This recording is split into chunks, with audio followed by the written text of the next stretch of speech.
Welcome back. Muslim League نون کے رہنما سینیٹر طلال چودھری اس وقت گفتگو کر رہے ہیں۔ ملین کا یہ جو کیس ہے یہ 2018 میں برطانوی حکومت کے ادارے این سی اے نے اس پر تحقیقات شروع کی۔ این سی اے نے پاکستان کی ایک لینڈ ڈیولپر کے خلاف 190 ملین انڈکلیئرڈ ایسٹ کے طور پر انکوائری شروع کی۔ وہ انکوائری جب ہوتی رہی اس وقت 2018 سے ہی پاکستان کی حکومت میں وہ رابطے میں آ گئے۔ 2019 میں یہ تحقیقات مکمل کر لی گئیں اور 6 نومبر 2019 کو پاکستانی حکومت اور برطانوی ادارہ این سی اے میں معاہدہ طے پا گیا اور پاکستان سے حاصل شدہ 190 ملین پاؤنڈز جس کو وہ لینڈ ڈیولپر ثابت نہ کر سکا کہ وہ ڈکلیئرڈ اور جائز پیسے ہیں، وہ پیسے ضبط کر کے انہوں نے پاکستان واپس بھیجنے کا معاہدہ کر لیا۔ وہ پیسے جو پاکستان سے ہی لوٹے گئے وہ پاکستان کے ہی خزانے میں واپس دینے کا معاہدہ برطانوی حکومت کے ساتھ پاکستان کی حکومت نے 6 نومبر 2019 کو کر لیا۔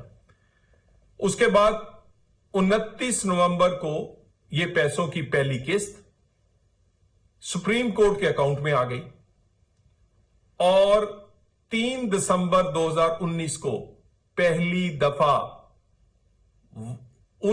اس کا ایک بند لفافے میں معاہدہ کابینہ کے سامنے پیش کیا گیا۔ یعنی 2018 سے جس پر تحقیقات جاری تھی، برطانوی حکومت اور پاکستان کی حکومت کے درمیان رابطہ تھا، اس کو چھپایا گیا، پھر معاہدے کو چھپایا گیا اور پھر وہ پیسے جو پاکستان کے خزانے میں آنے تھے وہ اسی کمپنی کو جو جرمانہ سپریم کورٹ میں کیا گیا تھا اس کے جرمانے کی رقم اسی کے اکاؤنٹ میں بھیج دی گئی۔ یعنی ایک جیب سے نکالی گئی، دوسری جیب میں اسی فرم کے اسی لینڈ ڈیولپر کے دوسری جیب میں ڈال دی گئی۔ اس کے بعد یہ بات یہاں ختم نہیں ہوئی۔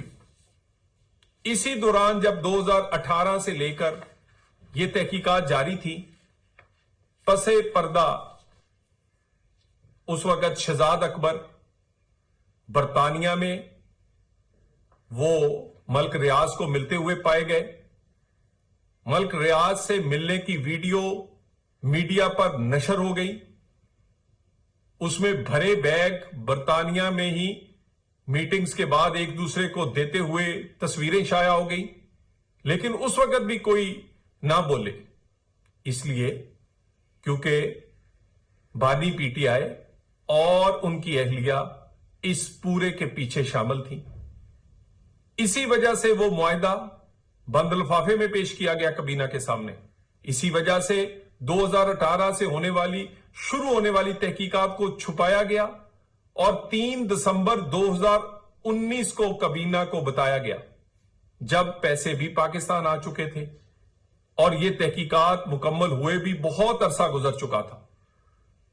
اس کے عوض جب یہ 2018 اور 19 کے درمیان یہ تحقیقات ہو رہی تھی اور یہ پتا تھا کہ یہ پیسے ناجائز ہیں اور یہ پاکستان کو واپس منتقل ہوں گے، اسی دوران جس آدمی کے خلاف تحقیقات ہو رہی تھی ملک ریاض، اس سے بیک ڈور رابطے کیے گئے۔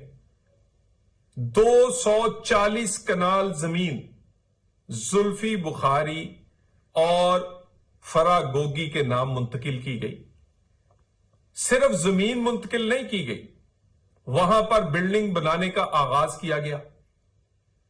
وہاں اس زمین کو ایک بہترین سڑک بنا کر مین سڑک کے ساتھ جوڑا گیا۔ اس قیمتی زمین کو